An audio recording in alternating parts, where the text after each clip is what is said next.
Hi, I'm Catherine Brown, and I am the founder of the Good Humans Growth Network. And I'm here today with my friend, Lawrence Hackney. Lawrence and I have been friends for a number of years now. He's a member of the community. He's been a sponsor of the Good Humans Growth Network, and we have done business together. Essentially, he's a very, very good work friend. And I have invited him to come and talk about the subject of listening and how he is an exemplar of being a good listener in the referral giving and receiving process. So it's really my honor to talk to you about this subject. I know that you have given a lot of thought to it, and you have a really cool phrase you're going to share with us. Before we get too far into that, would you tell people a little bit about yourself? Because I think understanding your work particularly makes it an important discussion. Many of my clients, CFOs, controllers, they struggle with data-intense, time-consuming processes. I help them to automate and streamline processes within the accounting world. I've been in practice for 30 years here in Houston, and I love solving client problems. I know you do. I love to hear the stories. Okay, so today we're going to talk about the subject of listening, especially in business conversations. And when it comes to the GHGN, we're talking about networking a lot, right? How to be a good listener. So my belief is that many people think that they're a good listener, but I think that you don't think many people are a good listener. And let's start with that first. What do you see most business conversations being about with client and vendor? Describe what you've observed in all these years. So my journey in networking, intentionally networking, started in about 2016. I started out with a very popular networking franchise that taught me how to network. And we would meet once a week, and we would share stories about what we do, 30-second pitch about what we do, how we do it, and so forth, people that we serve. But what I found was a lot of people are more interested in what's in it for me. How do I come to these meetings to get referrals? Not necessarily thinking about how do I give referrals. So they're thinking about themselves. Obviously, that's what we want in the end, is we want to get referrals, we want to receive referrals, but we have to first listen. We have to first listen to what our referral partners are saying. What is it that they do? How can I listen with what I call curiosity and imagination? What I've observed is that people are listening to respond. So they're not really listening because they're kind of just waiting for their turn, right? I see it in sales conversations. I've done it to my children, probably done it to my partner, right? It's just so easy to do. I'm waiting for my turn so I can politely insert what I want to know. And that's the opposite of curiosity and imagination, right? So talk to me about those words. Why curiosity? What made you pick that word? What I found a lot when I have one-on-one meetings is I'm very curious about what my referral partner or potential referral partner does, okay? There's something about their business, something about what they do that makes them excited.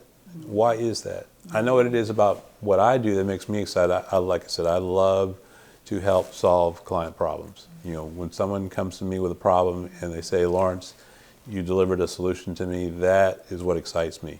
So I'm looking for what does it excite you about what you do. So I'm curious about that. It may be a business that I never would have even thought of, but somebody does it. That's right. And somebody does it for a reason, That's right. And I want to know why. So you might meet several marketers, but they all have a different reason for why they do, who they serve, what makes them excited, and you would be listening for those differences. Is that an example? That is exactly right. So we've talked about in a networking conversation, if someone is just waiting for their turn to talk so they can give their own pitch. You've contrasted that with listening with curiosity. What else has it looked like for you when there's been evidence that someone was not listening with curiosity? What did that look like? Well, again, if I'm looking for what your passion is and the reason why you do what you do, if someone's not listening for that, they're going to genericize whatever it is you do. And I'll take myself as an example.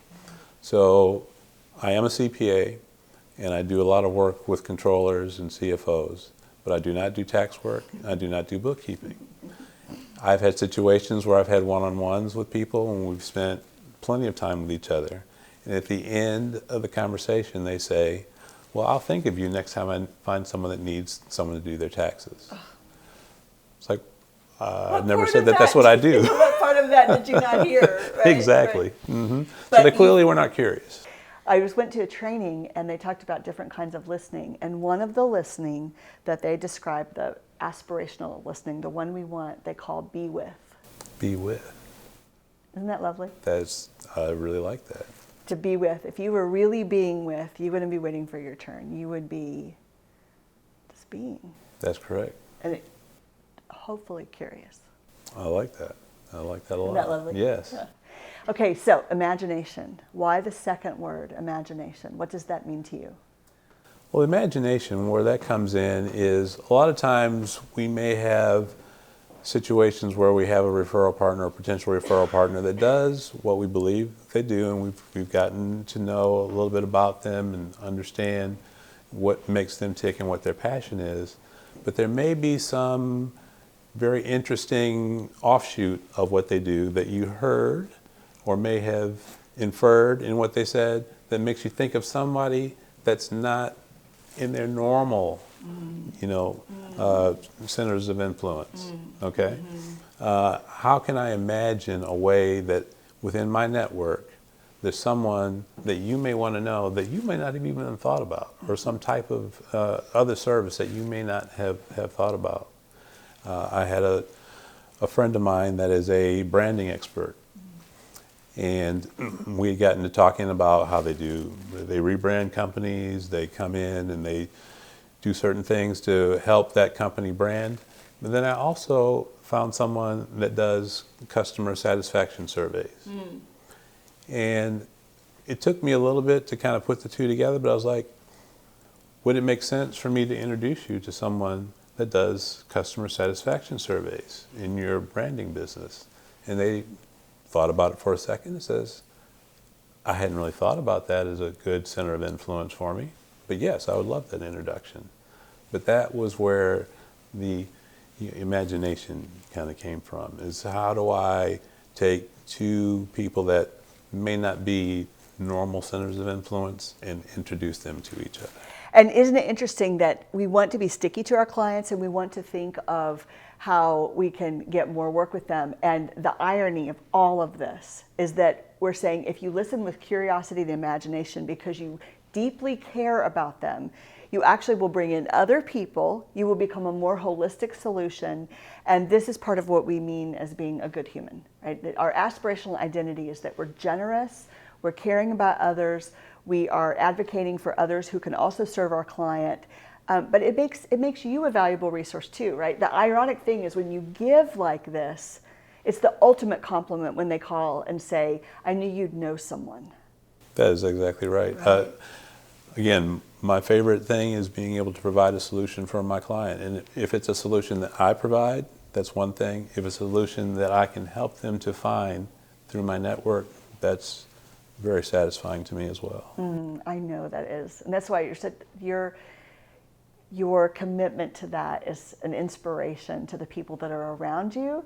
And I always tell people, and this is where we come full circle with the accountant example, I do believe that it's countercultural for people to believe that an accountant would be listening so carefully to understand everything holistically that's going on in the business and be in a position to recommend the appropriate vendor and partner in all the different departments. But you do that. So that really makes you an extraordinary person, such a valuable member. And so it's my hope and desire that we would all adopt the curiosity and imagination framework. It is an aspirational identity, meaning we don't perfectly hit it right now, but we're trying and we're moving toward that as we become better and better givers. And I appreciate you blazing the trail to teach us how to do that. So thank you so much. Thank you very much for creating this, and thank you very much for championing all of us. Thank you.